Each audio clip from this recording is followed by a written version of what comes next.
The Chiefs have their answer to slowing down Josh Allen, and we're going to talk about it.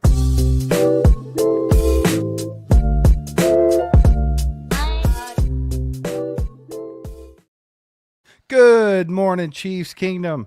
Do your boys a favor, hit that like button, help this get out to more people. Mike, tell them about BetUS.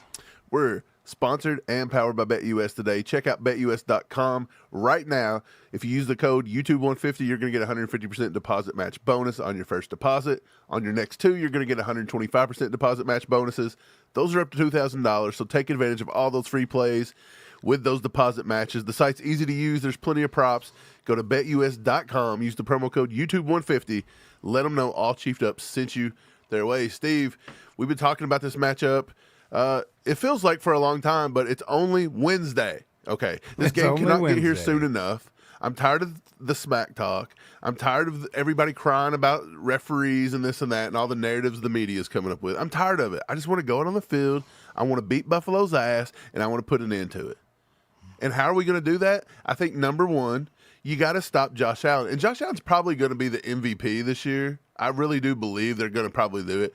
Even though the way they were coping with Lamar Jackson struggling in the game, it felt like they were trying to kind of like make up for their vote of MVP. Did it kind of feel like that a little bit? But I still think they'll go with Josh Allen.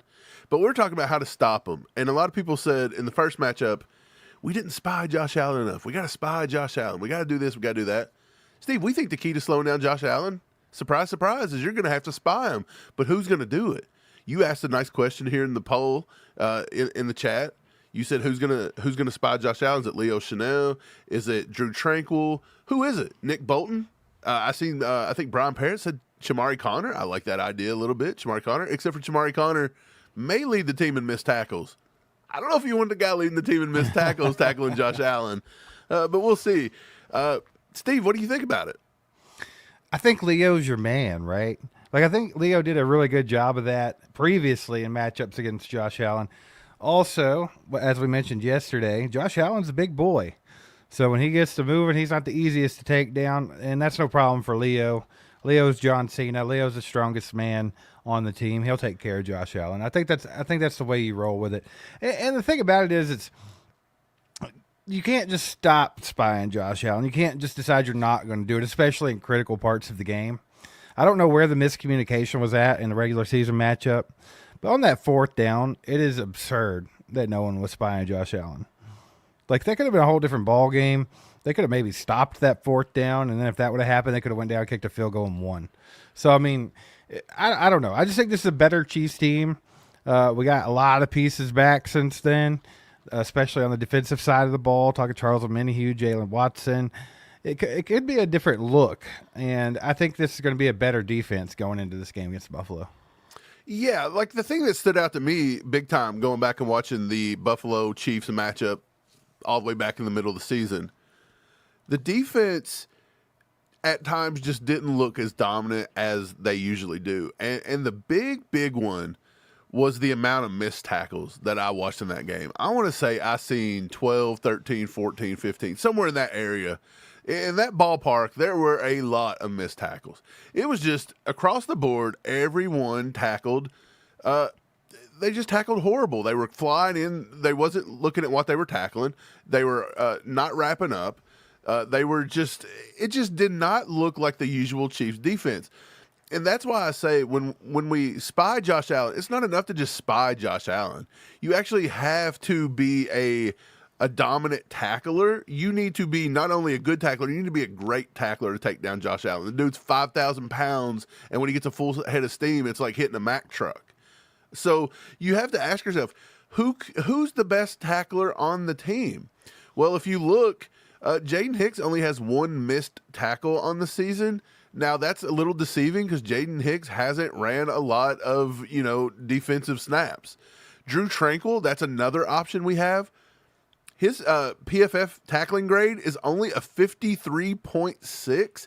It's not very high, and I want to say that he's had 13 missed tackles on the season. So he has a missed tackle rate of 13%.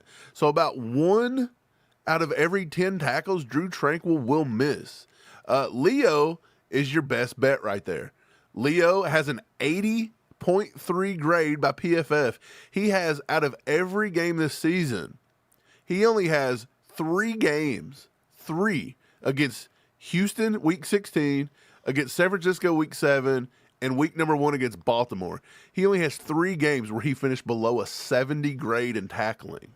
So that is a big that's a big statistic. He's only missed 3 tackles on the entire season. Leo misses a tackle 1 out of every 200 tackles, 5% on the season. So I feel like if you want to go with a spy that you can make sure Josh Allen hits the turf when he takes off running, and you want somebody to hit him, Leo's your guy. That's death row. That's the guy that wants to bring the pain. He wants to bring the power. He's the guy that needs to set the tone. And I'm telling you, the first time he leaves the pocket, Set the tone! Leo needs to drill him. Make him think twice. Steve, isn't that what they say? Every time a QB leaves the pocket, hit him. I mean, you know you're probably going to get a penalty if you go in high. We've seen it. You're going to get a penalty if you go too low. You're going to get a penalty if you land on him the wrong way. You're going to get a penalty if you look at him for too long. Even if you don't hit Josh Allen, you might get a penalty because he's the flop king. Right. So it doesn't matter. Take your lumps, but beat the hell out of them. That's just the way it is. Like, do it legally. I'm not saying do nothing crazy, but hit the guy. If you keep hitting the guy, it's always the old adage. You hit a wide receiver too hard, they're going to start getting a little short-armed on you. A little T-Rexy. You start hitting running backs, they don't want to hit the hole so hard. So if you start hitting Josh Allen a little bit, and you make sure that you're not letting him chunk off big plays, because that gives people a little bit of a, you get a little horned up if you're chunking off big plays. You start feeling like Superman. I think Leo's the key. I really do. I think Spags will figure that out, too. Absolutely. And I also think that Jaden Hicks could be a key here, too, because we're talking about the Buffalo Bills, right? So Jaden Hicks, a guy, he's a little ball hockey, and he also is always around the ball. A pretty good tackler. And I think that he's a guy that you have to have on the field because Josh Allen is prone to turning the ball over. He just is. It's not been as bad this year, but it's also not been the playoffs for very long. And on top of that, a lot of times they'll take shorter passes. They'll be throwing it to James Cook or whoever, creating some yak here and there, Khalil Shakir. I think that Jaden Hicks is that guy. He's like I've called him 1,000 times. He's a little honey badger. He's a baby honey badger, and people can't understand that I don't mean a physical stature. I know Jaden Hicks is a big guy. They're like, he's bigger. That's not. I understand.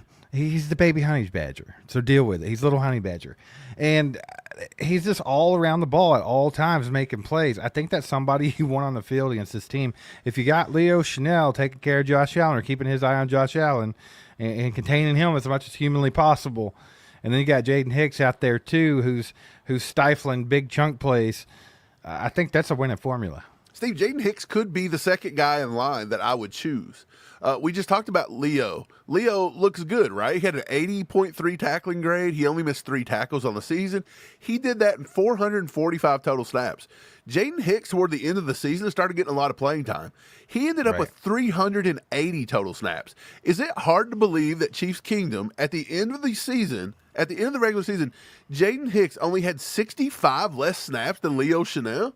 That's crazy to think about. Leo's been here all year. He's a veteran at this point. Well, we've noticed there's been a lot of games where Leo didn't get a lot of snaps, but I think it's because they were running 3 safety sets. So right, and that was a lot of Jaden Hicks. And look, if you look at Jaden Hicks' tackling grade, 85.5.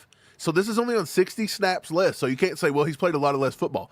Only 60 snaps less. He's got a 5-point higher tackling grade, and Jaden Hicks has only missed 1 tackle on the season. 1 tackle on the season is all Jaden Hicks has missed. He's got a missed tackle percentage of only a 3.2 in comparison to Leo's 5.7. So that's almost, somehow, he almost cuts it in half. So I think Leo and Jaden Hicks are your 2 best options. If Leo's a little too slow, you know what I mean? If Josh Allen's a little too quick getting to the edge, maybe slide Jaden Hicks down in the box. Jaden Hicks can tackle. He can tackle running backs. Jaden Hicks can also hit receivers coming across the middle of the field. He's not as much of a liability probably in the pass coverage game than having Leo out there. So I believe you give your shot to Leo. If Leo can't do it, I believe Jaden Hicks is a close second. And, Steve, if it was to be a case where Jaden Hicks got to come in and do that, this is by far the biggest game he's going to play in his career. This kid would be elevated to almost star status if he was the key to shutting down Josh Allen on the day and got us back to the third straight Super Bowl, he would be superstar status in Kansas City. Like, nobody really knows of him outside of KC. But KC fans know that we got a real one in the draft, and that's Jaden Hicks. A lot of people know it, man. Just from his play in the preseason, you had comments from Tyrann Mathieu, you had comments from other NFL players. People were seeing him in the preseason being like, who's this dude? Like, so, yeah, we know we got a steal in the draft. We know we got a steal in Jaden Hicks, and he could be a major factor in the future for the Chiefs, if not right now. Right now, he could be. I think it could be right now. Yeah, absolutely, man. Do us a favor. Hit that like button, guys. Hit that like button. I hear a train rolling in. Oh, yeah. Pops is in the house today with the 5 gifted memberships. Old man. Let's go. Pop's taking a day off work, it looks like, handing out some memberships. Look at him. Still doing the Lord's work. He's probably at work. Yeah, he probably is. He don't care. Can't keep Pops not working. Show the old man some love in the chat. Put some legendaries in the chat because Pops is a legend. If you get one of those memberships, make sure to thank him. Also, we'll be doing the members-only live stream this week. This week, baby. So if you get that, you might win something. Kevin Anderson with the 5 bomb says, do you think we finally see Andy Reid empty the playbook with a full arsenal? Or is it another Kelsey game? Well, I don't know. Mike, we've had this conversation. I don't think Andy holds stuff back as much as people say. And now he might here and there. I also don't think he's held anything back last week in the playoffs. I for damn sure don't think he goes into a playoff game like, you know what? We're going to hold out. We're not going to do anything today. If we lose, we lose. We go home. But I'm not going to do any of the cool stuff. Feels weird, doesn't it? It's not. It didn't happen, right? So I don't think there's anything crazy. Now, I think Andy will cook some stuff up for this matchup. Don't get me wrong. I think he'll have something ready to go. But I don't think it's something that's just been sitting in the playbook all season, untouchable. I think it's something specifically tailored for this matchup. And then, of course, is it going to be another Kelsey game? It's the playoffs. It's Travis Kelsey. It's Patrick Mahomes. It's another Kelsey game, baby. It's another Kelsey game. Yeah, I don't think the two are mutually exclusive. No, they can be both. Yeah, you can have both. I do think it will be another Kelsey game if Kelsey is allowed to have good matchups. He didn't do much against Buffalo. We looked at that last night. He only had 2 catches, I believe, for like 5 yards. It was pretty bad. I don't remember what it was. Before Kelsey got started this season. But he didn't do a lot. Him a minute. So, yeah, he's got a matchup. He's got some tough matchups there with their linebackers. Their linebackers are pretty good. But I think it'll be more of a Kelsey game. We know the history with Kelsey with Buffalo. But Buffalo does have good linebackers. Like, they really do. To your point, Steve, I don't think Andy Reid goes in and just holds back. I think what people perceive as holding back is sort of what you said, where Andy cooks up things for specific situations. So you're going to see new things this week versus Buffalo, but I just believe that the reason why is Andy's been in the lab all week. He may have it on the back burner. He may not have pulled it out at any other times because we didn't play Buffalo last week. So what was the point? Their matchups, their personnel is a lot different than what we're going to see this week. So why waste what you could pull out this week on Houston? It made no sense. So I guess in some regards that is holding back, but at the same time I feel like Andy pulls out things versus specific teams, and then people perceive that as Andy held back. He didn't do that, against Carolina in week 12. Right. He was holding it. Well, I don't know. I think it's a weird argument that everybody thinks that Reid does hold back everything. We just run vanilla to the postseason, especially when he leads the league in trick plays. Like, we led the league in trick plays for the year. Like, we went into our bag of tricks more than almost any team. And so I don't think the two can go hand in hand. Like, you can't be holding back and be the league leader in trick plays. Doesn't that feel weird? I think he'll definitely get creative against Buffalo. I mean, you're to the point in the season, it's the AFC Championship game. This team's seen you once already. So I do think that he will come with some fun stuff. I do. Yeah, I'd like to see Andy dip into maybe his college football repertoire of trick plays. You remember how he went back to the Rose Bowl play where they did the 360? I feel like maybe you could dig back into the late 90s, early 2000s. Go back to maybe some of the Boise State Boise State plays when they had those high explosive offenses, and they would run those insane like Statue of Liberty plays, those halfback toss passes. Get into that bag of tricks. Let's see if we can implement that something in, or maybe even Texas. Steve Sarkisian has a pretty good playbook there where he ran some stuff with Xavier Worthy. You have Xavier Worthy on the team. Maybe you dig into that a little bit, and you kind of throw Buffalo for a loop maybe on your 2 or 3 trick plays that they may pull out in the game. Yeah. What do you name that play? By the way, which one? If you just have a cool play for the offense. Oh, if you pull it from Texas and you pull it from Steve Sarkisian, Coach Sark, you call it the Sarkit. Sarkit? Yeah, you say Sarkit. That's that one. If you pull out from Boise State, I don't know what you would call it. It's a Bronco play, which we don't want to be synonymous with Broncos, but how funny would it be to pull out a Broncos play to now go to your 3rd straight AFC Championship game? Super Bowl. Look, if it's a high-powered play, if it's something very sneaky, something very nice, where we're going to score, maybe shock the world, Mike, I think you just call it this. I shall call you Boner Thorith. The mighty Boner Thorith. That's it, baby. Bonersaurus on 2. Break. Let's go. Yeah, that's it. You don't have to say all the other 25 things with it. Just no, you know what's coming. It's like, Bonersaurus is here. It's time to nail it. Appreciate the 5, Kevin, Chief, and Rick with the 10 bomb. The Chief and Rick, sorry. We have so many weapons that we didn't have the first match. That's true. And I think Omenihu will be in this game is something we missed. Chanel should be all over Allen. Yes, so we talked about that. I think the main 2 that we didn't have is Charles Omenihu and Jalen Watson, of course. So secondary's got better. The defensive line has got better. The pass rush has got better. So, I mean, this is by all metrics, Mike, to me, it's a better defense than Buffalo saw the first time around.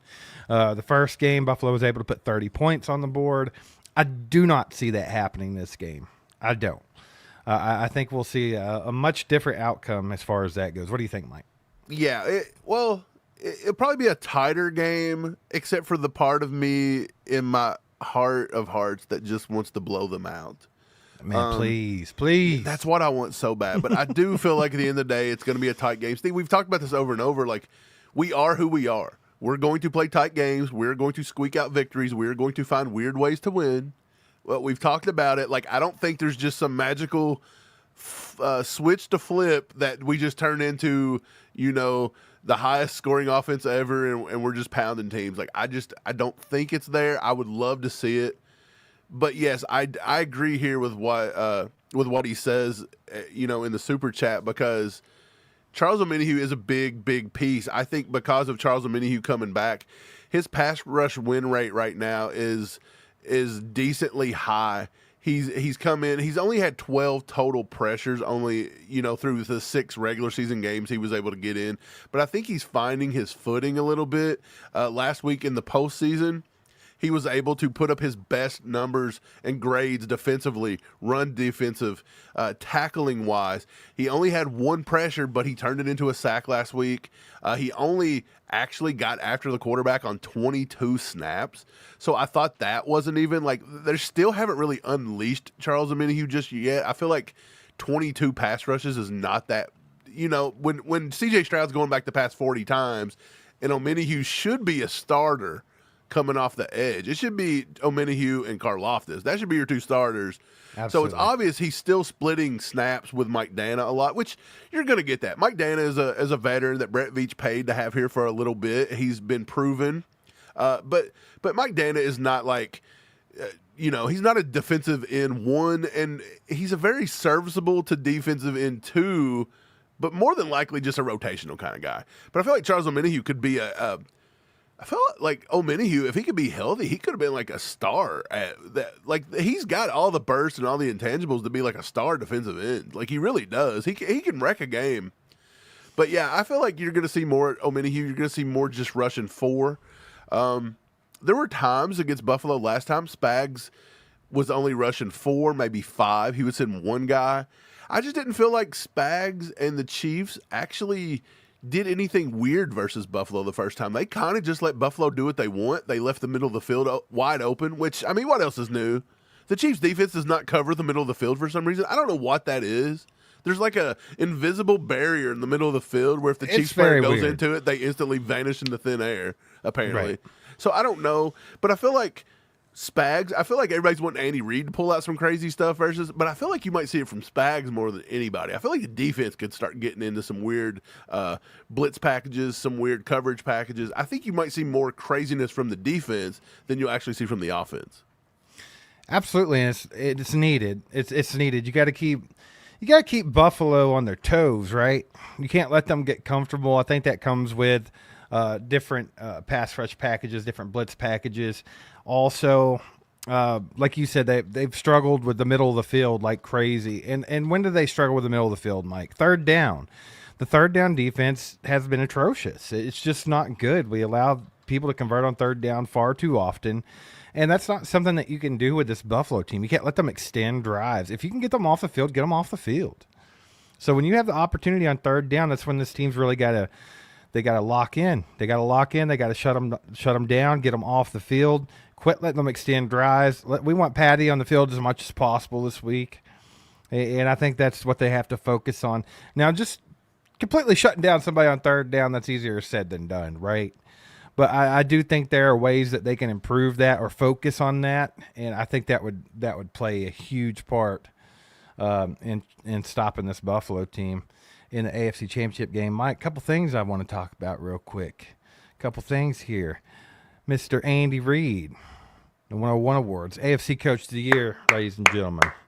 Yeah, he did. Hey, Andy, congrats. And we all knew that. Just announced. It was only from 101. That's Right. not the league's not going to handle. But we're counting that. He's not getting it from the NFL. You know, it's not coming down from the official awards at the end of the year. I believe they'll end up giving. Here's the two things that's going to really tell like who wins MVP, which I still think is going to be Josh Allen.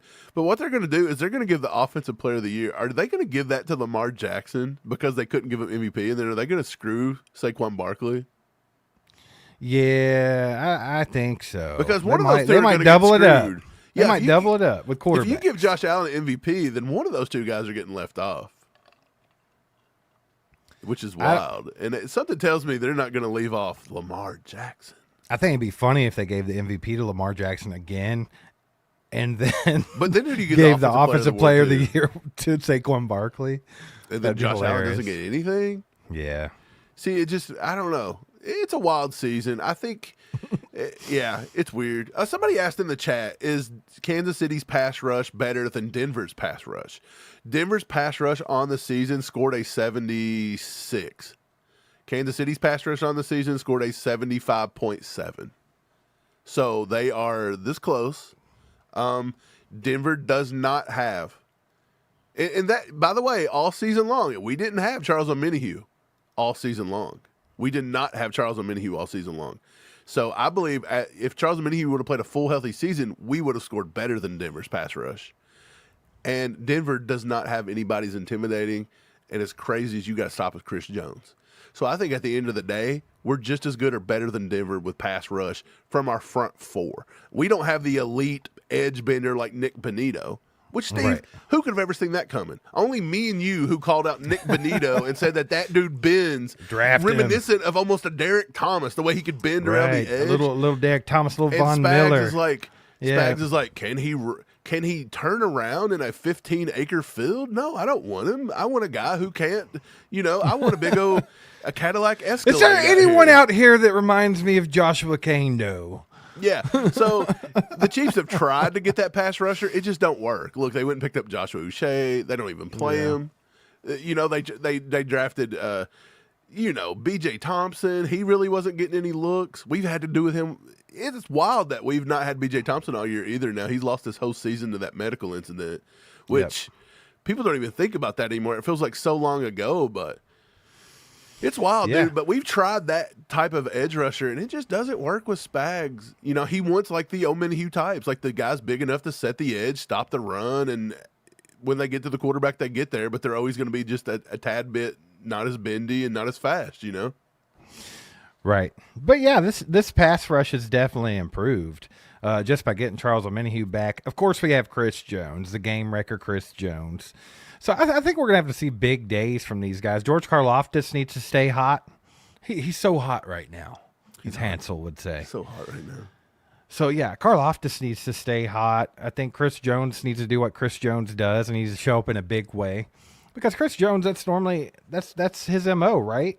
Like, he shows up when we need it the most. He shows up in big games. So, we need you.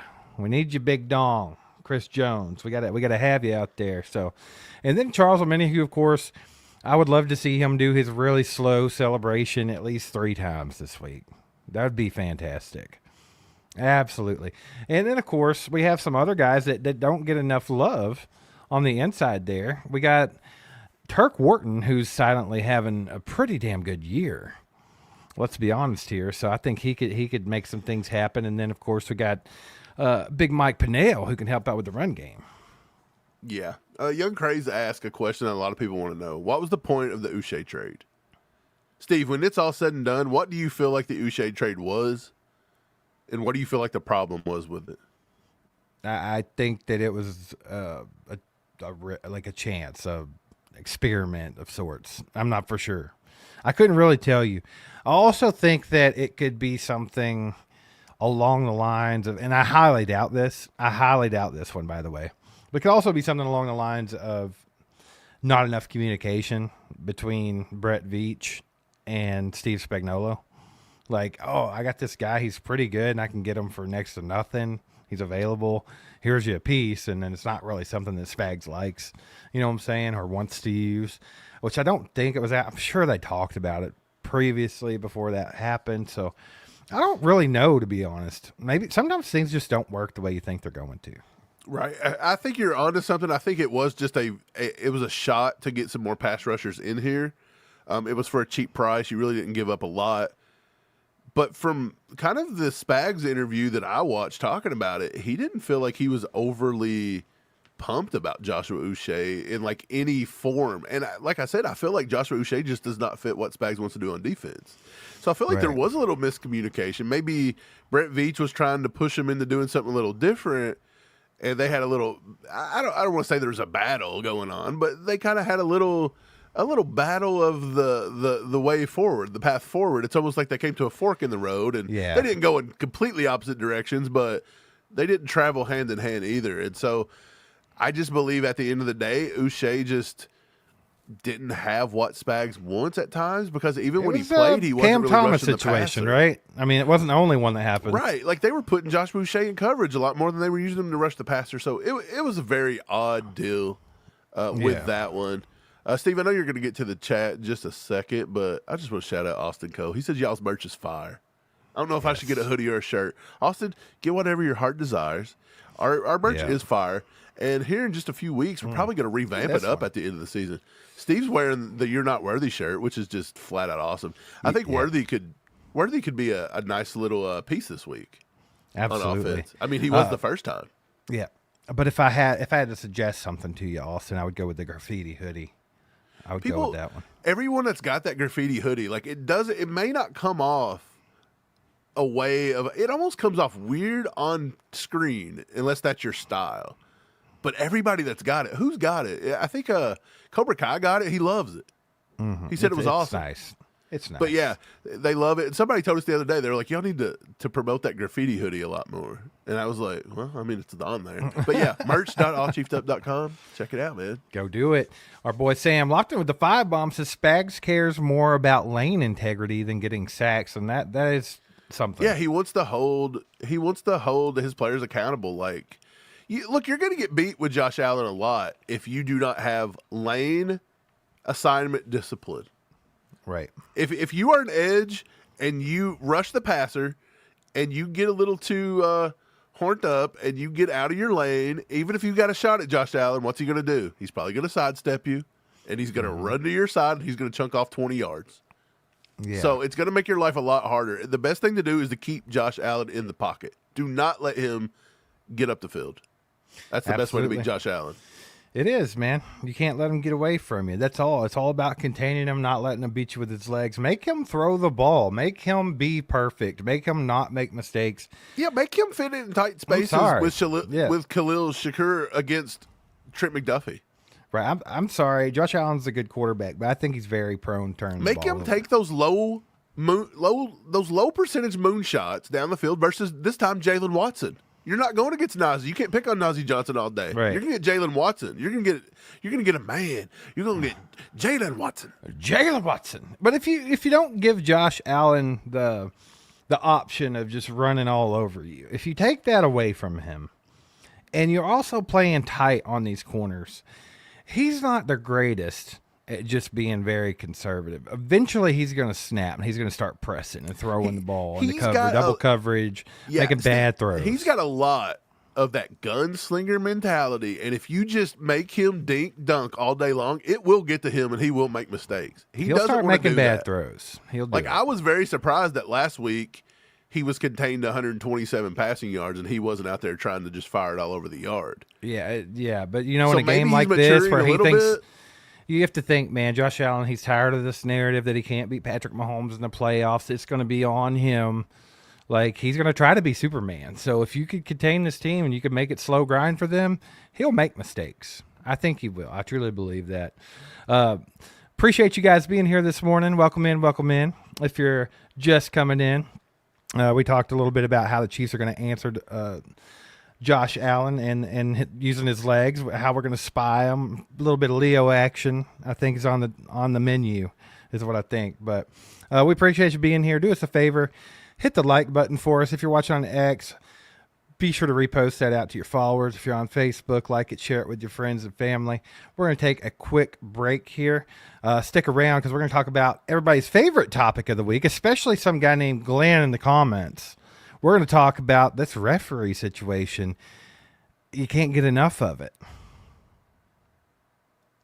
Today's show is sponsored by Manta Sleep Mask. You got to check this out. We weren't big believers in sleep masks. I thought they were going to be too big, too hot, too bulky. But Manta Sleep Mask changed that perception for me. These sleep masks are so comfortable. You can change the cup around your eye and find a custom fit. That way the mask finds your comfortability. With these pillows around your eyes, you feel zero pressure. And with a 100% blackout technology, you can go to sleep anytime, day or night, no matter how erratic your sleep schedule is. You can go with the sound mask, the pro mask, the silk mask, or just the sleep mask. You should go check out their website by clicking the link we have provided for you in the description below and read up on which option sounds best for you. But regardless of which mask you choose, use our code ACU10 at checkout and receive a 10% discount that we have secured through Manta Sleep for you, Chiefs Kingdom. Again, go to the description, find the link, find the mask you want to try out, use code ACU10 and get yourself some of the best sleep you've ever had in preparation of this long football season. Do it to it. Get down in the description. Just click that link and check out Manta Sleep, ladies and gentlemen. You won't regret it. You'll have your best sleep. Your best sleep. Mike, the big story this week, it's still going in the mainstream media. It's still all over X. It's still on the tip of everybody's tongue. That is a Chiefs hater. The Chiefs are cheaters. And Patrick Mahomes is coddled and babied by the refs. And the only reason the Chiefs have won anything is because of the referees. The referees. Mike, Patrick Mahomes caught up with Mr. Carrington Harrison on 96.5 The Fan yesterday. And they talked about it a little bit. They talked about this controversy. And you know what Patrick Mahomes had to say, Michael? He had to say a lot, actually. Let me read this to you guys. He said, I've kind of learned that no matter what happens during the game, that something is going to come out about the officiating if you win. And if you continue to win, so I don't really pay attention to it. And that's true. Mike, we know that. If you continue to win and you're a force, if you're great, if there's some greatness there, people are going to hate it. And they're always going to say something about the referees. It don't matter what sport you're in. It doesn't matter what game it is. People are going to say the refs had something to do with it. This is across the board. NBA, college basketball, college football, baseball. It doesn't matter. He goes on to say, obviously, I've been on both sides of it. As far as how I felt, the calls were made, but at the end of the day, man, those guys are doing their best to make the best calls and keep it to where the players are making the plays in the game, and that's what decides the outcome. Obviously, there was a call here or there that people didn't agree with, but at the same time, I think there were a lot of other players that really decided the outcome of the football game. And lastly, he says, I would say that the only one where I felt like I probably did too much was the one on the sideline where I didn't get the flag. Mahomes said, the ref saw it and didn't throw a flag. I understood it immediately and know that I probably shouldn't have done that. He's talking about the flop. But at the same time, the one that everybody is talking about where I fell down, I was just trying to get out of the way of getting smoked by the defensive lineman running. So I'll try to keep doing that and not take those hits because that's the smart way to stay in a football game. I love it. I love what Patty had to say there, Mike. Yeah. I mean, I think he's right. He's right. Yeah, he's right. Some things that you said that we'll talk about that going back through there. One, you talked about how greatness brings hate. Look, America loves a good underdog story. They do. Yes. It's always been like that. But they only love the underdog as long as you don't win too much. And that's the thing. Yeah. But then you're not an underdog though. Well, Start winning the too Chiefs, much. look, people only loved the Chiefs at first because we were the ones that was going to come in and usher out the Patriots era. When we successfully ushered out the Patriots era, you overstayed your welcome. Now we want the next big thing. They're so happy to get, Detroit Lions. They're so happy to get Josh Allen. They're But if happy to it's get Lamar. not their team, they don't want to see the next big thing. Well, I'm just saying, they're ready to go on to the next underdog. But the only reason they were for you in the first place is because you were taking down a top person. That was Right. it. They're fighting against greatness. America fights against greatness. That's all it is to it. They love an underdog, but it's because they don't like success. And the reason they don't like success in America is because you've been accustomed to failure your entire life. You're brought up in a system where you fail. Okay, we all love to fail. That's just us. And we want everybody to partake in our misery. Okay? Right. So what makes you feel good, Steve? It makes you feel good to see other people fail. So you're trying to knock down the big guy. Not me. Don't put that on me. I'm just trying to say. I want they everybody love it. to It's eat. not about the underdog. It's more about taking down the guy that you think successful and you hate it. That's Yeah. what it's become. And so that's that. Number two, we'll get to Patrick Mahomes right now. They want to talk about how he flopped. I 100% agree he was doing too much. He should not have flopped like that. I believe that gave fuel to the fire of the people that think that Mahomes flops when he really doesn't. You're playing against the flop king himself, against Josh Allen. Why the league doesn't, why social media doesn't blow up over Josh Allen all the time is because Josh Allen and them just don't win games. They don't win enough. They're not on TV enough. I mean, they win, don't get me wrong, but they're not winning Super Bowls. So they're also Right. not on TV in primetime every single game. It's Chiefs fatigue. If it wasn't for the Chiefs and it wasn't all for eyes Patrick on the Chiefs. Mahomes, I do think people would call out the Josh Allen flopping. But there's somebody else that everyone's focused on right now. Right. And the thing is, if Patrick Mahomes really did get all the calls and he really was babied by the officials, he would have gotten the fraudulent flop call because they would have said, oh, God, Mahomes got hit. And then they would have called it. They would have called it. They would have protected him right there. And then everybody could have said, well, he flopped. And then they protected it because they were trying to make the Chiefs win. But no, they didn't get that call because, surprise, surprise, they don't really get baby like everybody thinks they do. And then the other one that we talked about was Will Anderson to the face. He hit him high. That's getting called every time.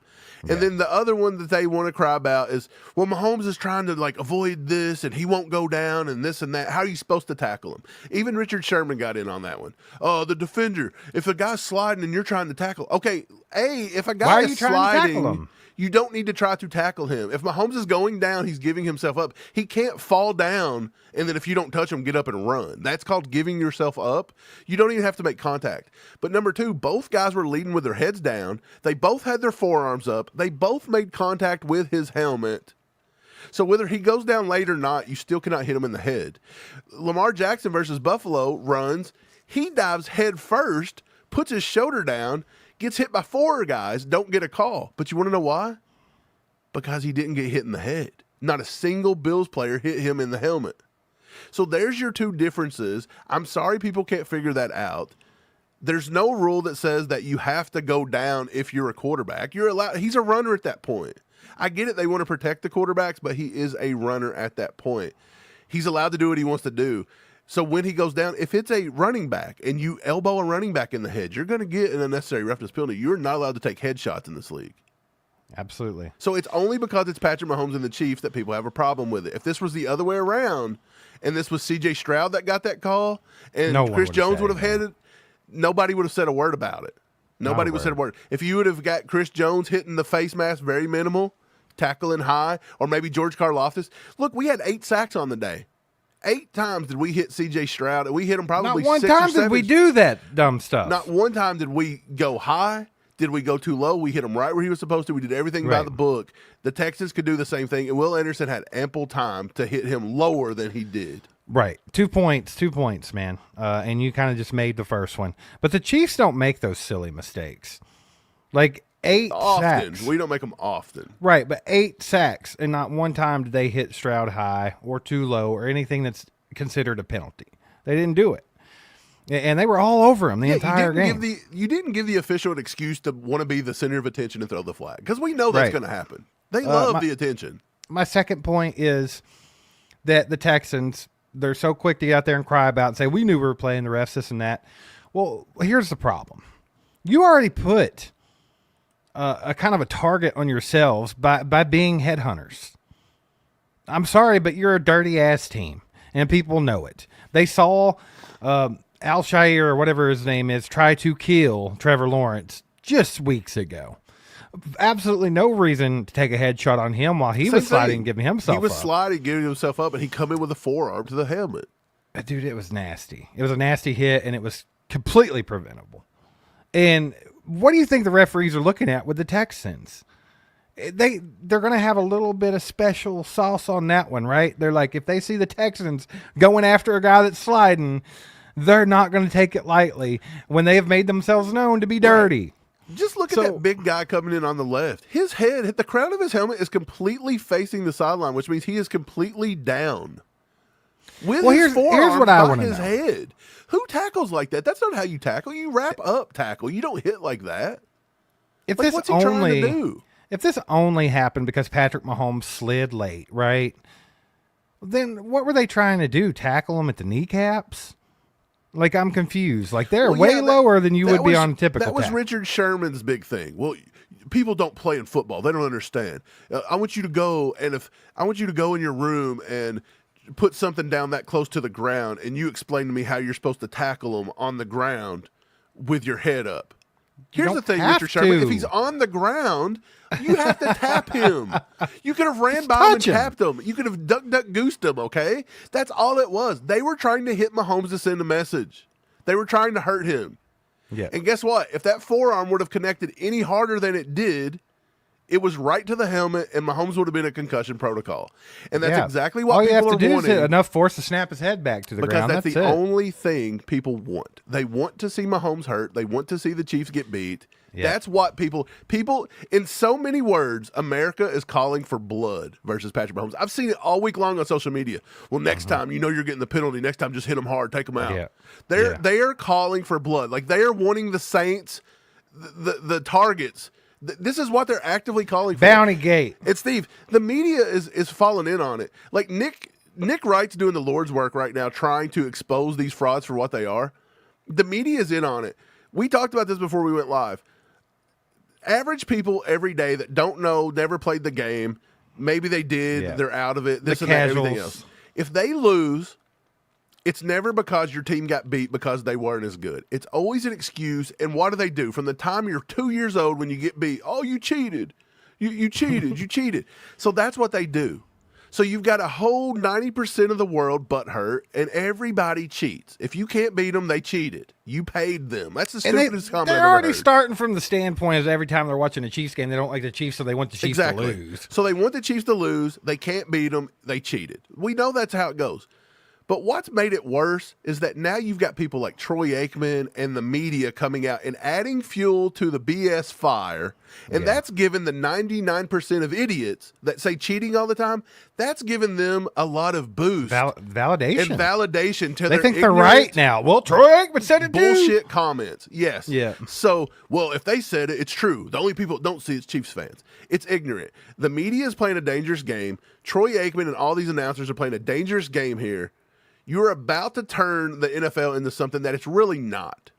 But you're about to turn it into a bad situation because you're either going to get players hurt because now the league feels pressured to not call the correct calls. That, by the way, Patrick Mahomes didn't go into the NFL meetings and make it to where you couldn't touch a quarterback or land on a quarterback with his body weight. That's the NFL because they want their best players playing on the field without getting injured. NFL have it in the rules that when in doubt, throw the flag if it's the quarterback. Exactly. So these are the rules they've created. Now they're afraid to use them because public pressure.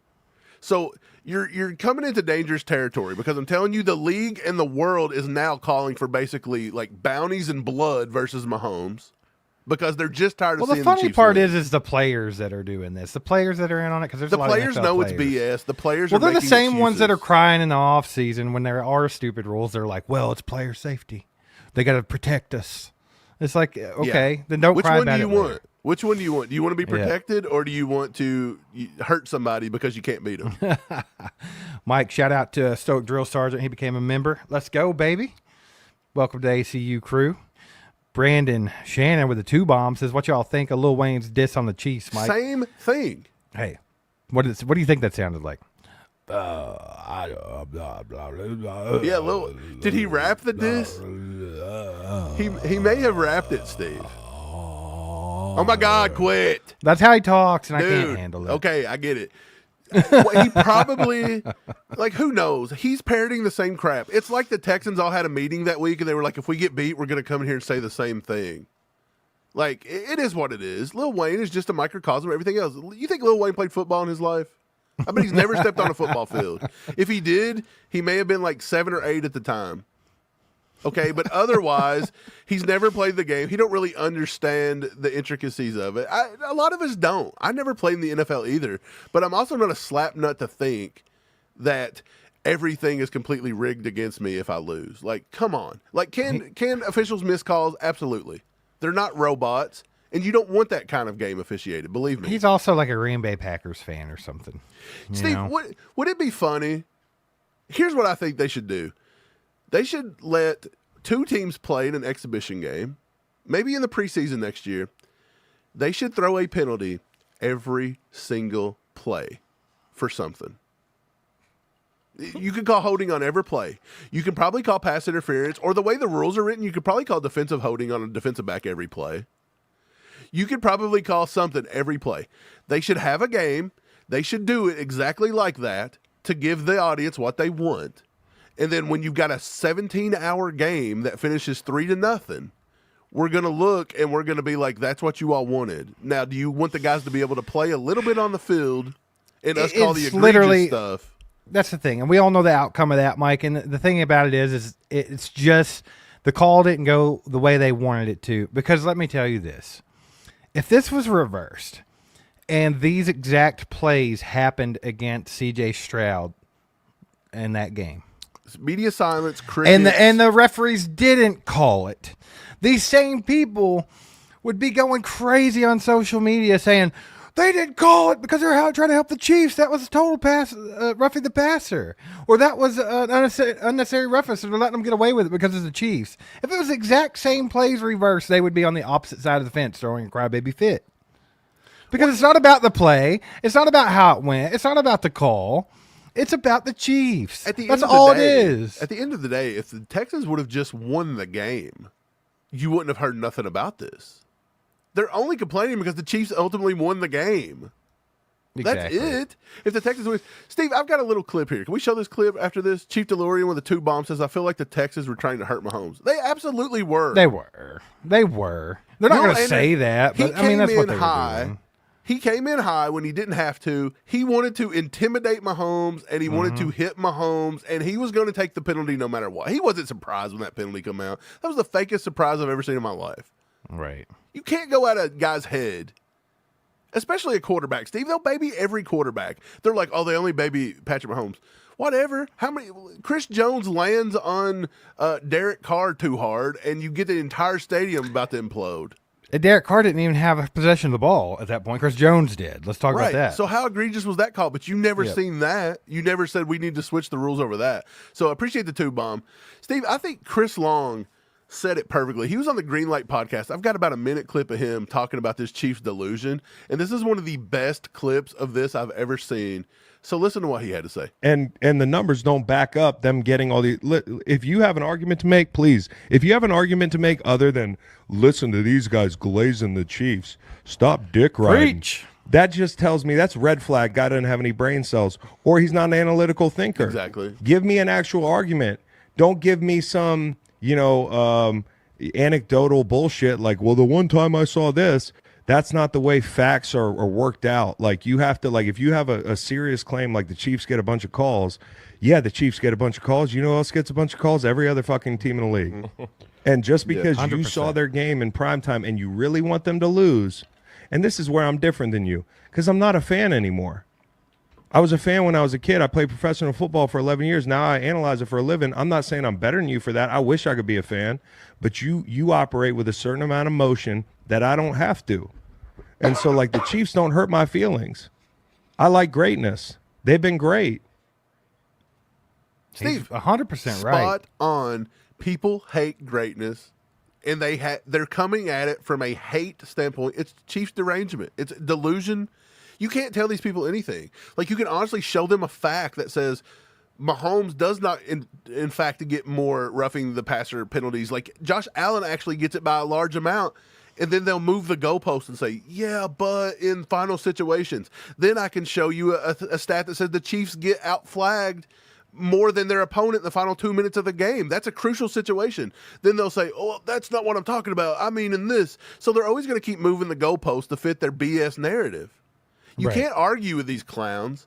But the thing about it is like, it gets irritating. And at the end of the day, you're trying to take away something great the Chiefs are building, and now that the media and other teams are in on it, to me, that's BS. Because how would the Texans feel if the Texans had got their championship this year, had won next year, and they were going for a three-peat, and they worked so hard, and they fought so hard. They've been in the league since 2002 or something, and they're just now starting to get some greatness. And then we come out and say, oh, it's only because... Not because nothing they done, not because of any football they played. It's only because the league favors them, and it's because somebody their tight end dates.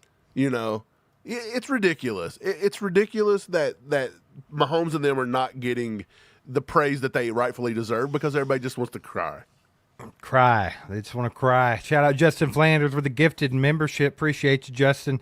If you get that membership, thank him in the chat. We also got Bam with the 5-bomb.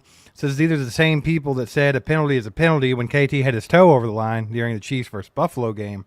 Mm-hmm. Once again, as long as it goes against the Chiefs, it's okay. The same people. Look, Mahomes was irate over that call because it was inconsistent. So Mahomes raged. What did everybody say? Andy and Mahomes, they both got fined by the league. I've yet to see a fine even get dropped by anybody that's talked about this. Now, it could still come. But look, everybody cried over that, Steve. Mahomes and them were crybabies. Look at them, blah, blah, blah. And now every single person's crying, but you're doing it on a larger scale. All Mahomes and them, they didn't say that it was, it was the Bills and the refs versus the Chiefs. All they said was that if you're going to call that in that situation, you have to be very consistent on that call throughout the game. Right. I don't even think that was that big of a deal. And people, blasted them over it. And now these same people are actually physically shedding tears on TV. Right. Nick Wright dropped a tweet this morning at 8:20 a.m. that goes right along with this. He says, now folks led by disingenuous media members are clinging to their crazy idea that a well-coached veteran champion team avoiding penalties in the postseason is somehow evidence of a league-wide conspiracy. But when asked to provide the playoff game that the Chiefs won thanks to the refs, they come up with what? An obvious hold in the Super Bowl that the defensive player said after the game, and I quote, "It was holding. I tugged his jersey. I was hoping they would let it slide." Or an obvious roughing the passer penalty in the AFC Championship game that the defensive player said, and I quote, "I didn't know how far out of bounds we were when I hit him." Or an unnecessary roughness call in the third quarter of a game KC was winning that turned 2nd and 6 into a first down. It's all a fever dream nonsense, led by angry fans on social media and media members who have proudly tripled down on horrendous Chiefs takes that now feel boxed in by their continued excellence. That's all it is, guys. I mean, I think, look, that Chiefs pretty much fans sums know. it up. Chiefs fans know, and we understand this. I think deep down, Patriots fans get it too. They went through the same thing. Patriots fans get it. Okay? But I mean, it's one of those things where you can just ignore them and move on, and maybe everybody should. But at the same time, these are big talking points, and as a role in now being part of a grassroots Chiefs campaign, I feel like you have to be around to debunk some of this and to fire back a little bit, because the Chiefs aren't going to do it. Andy and them's not going to get up and cry about it. Patrick Mahomes actually said more in that interview than I would have thought he would have said. You know, he's usually pretty savvy, but they're not going to do it. But they need some defenders on the back end, and I'll proudly do it. If that's what I have to do to repay Mahomes for giving us greatness, for Andy Reid changing this franchise, and for We'll tell everybody doing what to they gotta suck do, it. We'll tell everybody. I'll tell everybody to suck it for him, and that's what I'll do. Perry with the 5 bomb says, as a Bama guy, it was hard hearing Anderson blame the refs. Hurts considering Bama got the same type of complaints. Right. See, so he's used to it too. He Alabama, knew what he that's was another doing. team that they claim they get them. Georgia, they claim they get calls. It doesn't matter. Look, Yeah. when Notre Dame got beat the other day by Ohio State, I guarantee you 90% of the internet is going to call out 1 or 2 calls and say that was the bad call that let Ohio State win. The refs helped them win. Right. Vegas wanted it. Like that's the easy go-to. It's tired. It's a tired narrative at this point. I feel like it's been going on for so long, and this is kind of the culmination of it, right? It is, and I think it needs to be stopped. But Steve, we got just a few more minutes. Okay, before let's not talk about anything else. Let's talk about the slap nut of the day. Can we give a slap nut of the day award? Let's today? do it. We should start that. We should just start having Slap nut of the day goes to the Bills left tackle Dion Dawkins, who claims that Buffalo is America's team. What? Good Lord, bro. The Buffalo Bills are America's team. You know, I don't want to take away from no one else, but I think that they call the Cowboys America's team. But Cowboys were were America's team because they were very good in that time of life. Now the chapter has changed, and now we have Josh Allen, where we're America's. Just completely writing off Patrick Mahomes and the Chiefs dynasty. He wrote off the Patriots' entire dynasty. Look, he just skips. He says because of Josh Allen, they're American. Like, this dude didn't even know what he was saying. He was just up there spouting bullshit. Yeah. Like, he had no clue what he was saying. Like, this dude is low IQ for sure. Yeah, absolutely. No doubt about it. He has. Why would the Bills be America's team? Only because now they want them to beat the Chiefs. So, yeah, they might be America's team this week because it's the Chiefs. But, I mean, come on. What he danced around and tried not to say was that the Cowboys were America's team because they won like 3 Super Bowls in the 90s. The Bills lost the same amount. Yeah, of Super like, Bowls. so he didn't want to say that because they have no Super Bowl wins. They have no rings. Buffalo's irrelevant. You cannot claim this. Yeah. Oh, congratulations. You're the most popular ugly girl at the ugly prom. Stoic drill sergeant said, I agree, Mike. I got my X account suspended for standing up. Good. Let's do it.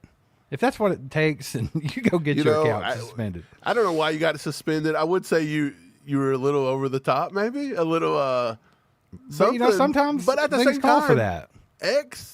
They'll suspend you just for stating a fact. Sometimes you're not allowed to be factual in this world anymore. So it's all about people's feelings. So I agree.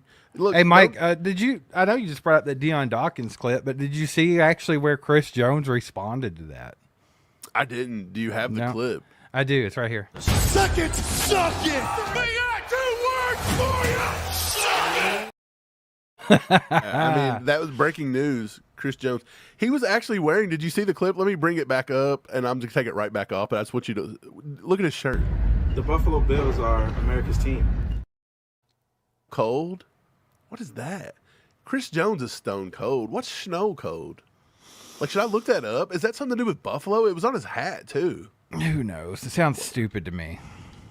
If it has something to do with Buffalo, it's stupid. I don't know what it means. If you Google search it, it just shows nothing. That's how relevant he is. If he was America's team, that would be the #1 search on Google. But nobody even cares to search what he's wearing. If that was Mahomes wearing a T-shirt that said something stupid, it would be the most bought T-shirt in America. You're not America's team, Dion Dawkins. Like, good Dion night. Dawkins. Hey, see player, block player. That's all you need to worry about, Dion Dawkins. TJ Colbert Dwayne with 250 pounds. He says, let's destroy Buffalo. I'm sick of all this talk. Absolutely. Me too. And, Mike, that's what we harped on last night.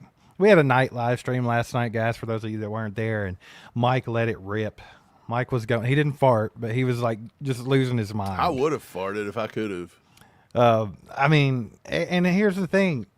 It still holds true today, Mike. I slept on it, and I still want the Chiefs to beat the absolute shit out of Buffalo. Yeah. I think that's the best way you can answer this is to go out and embarrass them on national television.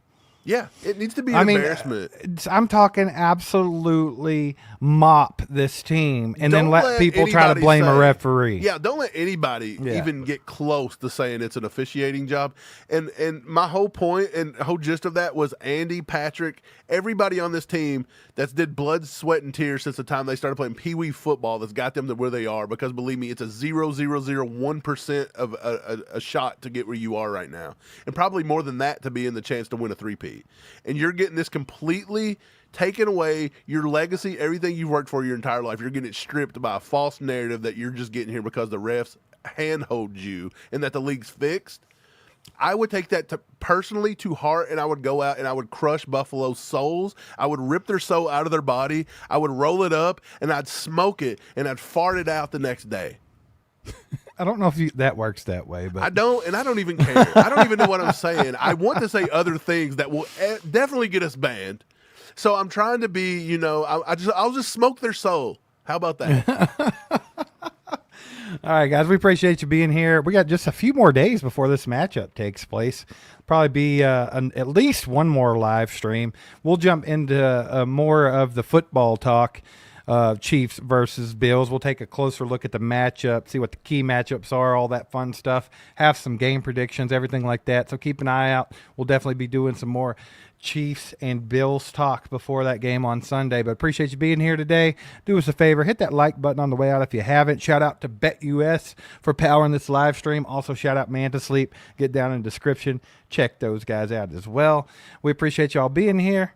We'll see you next time. Go Chiefs. Go Chiefs. There goes a sight from my soul.